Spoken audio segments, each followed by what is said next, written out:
मैं हूँ डिम्पल और आप सुन रहे हैं माई लिटिल वाइफी। आइए जानते हैं इस कहानी के बारे में। उसका फोन बजा तो कान से लगाता हुआ वो आकर सोफे पर बैठा। यस डैड, या I am coming tomorrow. Yes dad, या बाय, वो बोलकर अब अपना फोन रखा। आज शौर्य जल्दी घर आ गया था। आते ही उसने कदमों का रुख रिद्धि के कमरे की ओर लिया था। रिद्धि बेड पर बैठी किसी गहरी सोच में गुम थी। जब उसे दरवाजा न खोलने की आवाज आई तो उसने दरवाजे की ओर देखा।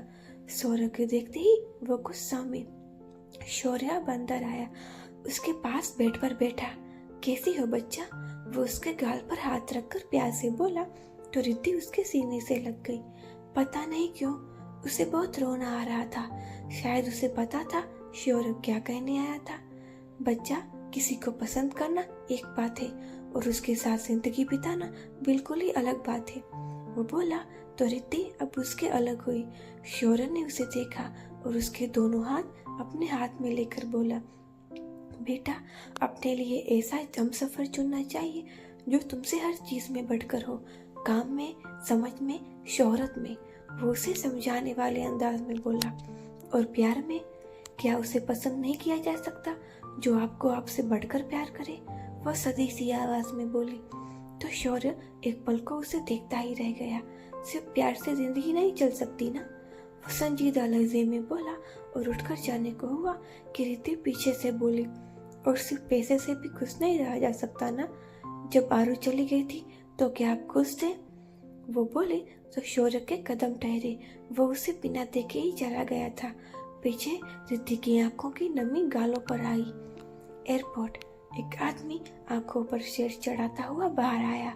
सामने खड़े इंसान के चेहरे पर उसे देखकर मुस्कान आ गई। वेलकम माय सन, उन्होंने उस आदमी को हक करके कहा जो उनका बेटा था, अथर्व सिंघानिया। उस सामने खड़ा इंसान mister Anmol Singhania, Singhania group of industry के एमडी। दोनों बाप बेटे गाड़ी में बैठकर निकल गए घर जाने के लिए। अपने बेटे को इतने टाइम बाद देखकर वो बहुत खुश थे। आज ही तुम्हारे ऑफिस ज्वाइन करने की खुशी में एक पार्टी रखी है और एक बहुत ही बड़ी डील फाइनल करनी है, अनमोल जी ने अथर्व से कहा तो उसने सहमति में गर्दन हिलाई। संघानी दिला। शौर्य कमरे में आया। आरोही कोई किताब खोलकर पढ़ रही थी। शौर्य ने उसे एक नजर देखा और कोट सोफे पर रखता हुआ उसके पास ही आया। उसने अचानक से उसे बाहों में उठाया और उसे लेकर सोफे पर बैठ गया। वो उसकी गोद में थी। आरोही ने हैरानी से उसकी ओर देखा, जिसकी आंखों में इस वक्त बेचैनी साफ झलक रही थी।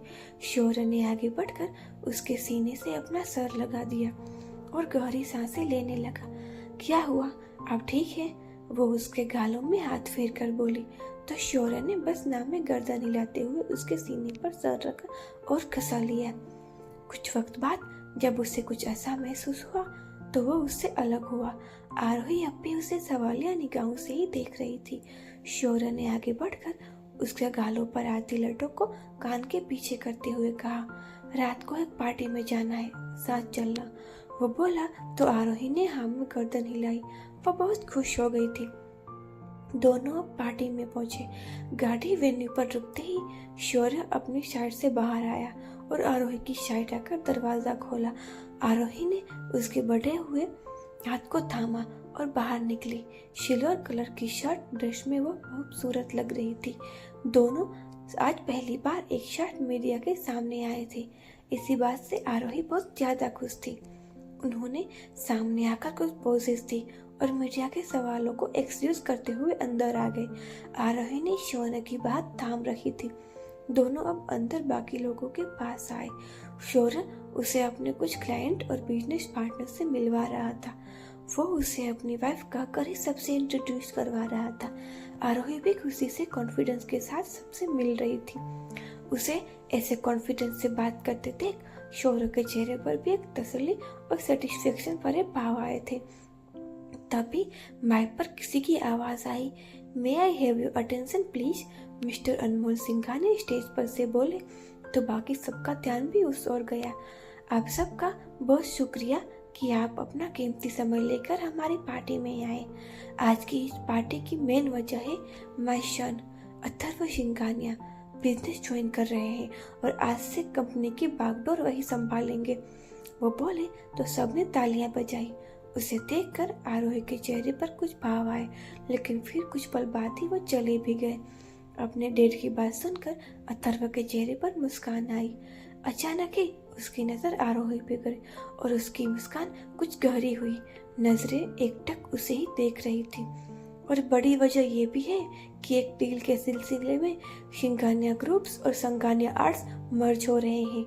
मिस्टर सिंघानिया आगे बोले और साथ ही शौर्य को स्टेज पर बुलाया। वो अपना एक हाथ जेब में रखे हुए स्टेज की ओर बढ़ा। मिस्टर सिंघानिया ने शौर्य को अथर्व से रूबरू करवाया तो अथर्व ने अपना हाथ आगे बढ़ाया। शौर्य ने भी उससे फॉर्मली हाथ मिलाया। तीनों अब नीचे आए। कुछ पल रुककर शौर्य वापस आरोही की ओर बढ़ गया। खाया तुमने कुछ? उसके पास आकर शौर्य ने पूछा तो आरोही ने नाम में गर्दन हिलाई। दोनों ही अब उस ओर बढ़े जहाँ खाने का इंतजाम था। दोनों आकर एक टेबल पर बैठे। शौर्य ने आरोही के लिए चेयर खींची तो वो मुस्कुराती हुई बैठी। शौर्य बैठने को हुआ कि उसका फोन बजा। तुम खाना मंगवाओ, मैं बस ये कॉल अटेंड करके आया, शौर्य ने कहा तो उसने हाँ में गर्दन हिलाई। उसने वेटर को बुलाकर खाना मंगवाया और अपने फोन में लग गई। हेलो ब्यूटीफुल लेडी, किसी ने कहा तो उसने नजरें उठाई। अथर्व को देखकर उसके चेहरे पर अजीब से भाव आए। अरे लगता है आप अभी भी नाराज हैं। वो मुस्कुराता हुआ उसके सामने चेयर पर बैठा। आरोही कुछ बोलने को हुई कि शौर्य की आवाज आई। Mister Singhania, meet my wife missus Aarohi Shaurya Sanghani. वो आरोही के पास रखी चेयर पर बैठते हुए बोला तो अथर्व के चेहरे पर नागवारियत भरे भाव आए। शौर्य की नजरें उस पर ही थी। उसके हाव भाव उसे कुछ खास राज नहीं आ रहे थे। अथर्व अब मुस्कुराता हुआ उठा। आरोही को कुछ खास फर्क नहीं पड़ा। वो अब खाना खाने लगी, लेकिन शौर्य के चेहरे पर कुछ भाव जरूर आए थे। आरोही वॉशरूम से निकली। अपनी विंटर फर वाली शॉर्ट नाइट ड्रेस में वो प्यारी लग रही थी। शौर्य जो मिरर के सामने खड़ा था वो उसे एक नजर देखकर बोला, अथर्व को जानती हो क्या तुम? उसके ऐसे अचानक पूछते ही पर वो कुछ हड़बड़ाई, फिर खुद को नॉर्मल करती हुई बोली, नहीं मैं नहीं जानती। बोलती हुई वो बेड पर पास आई और ब्लैंकेट और कुशन ठीक करने लगी। शौर्य ने उसे एक नजर देखा और खुद भी उसके पास आकर बैठा। आरोही जो कि अभी खड़ी ही थी, उसने उसे एक नजर देखा तो शौर्य ने उसका हाथ पकड़कर खींचा और खुद के करीब खड़ा कर लिया।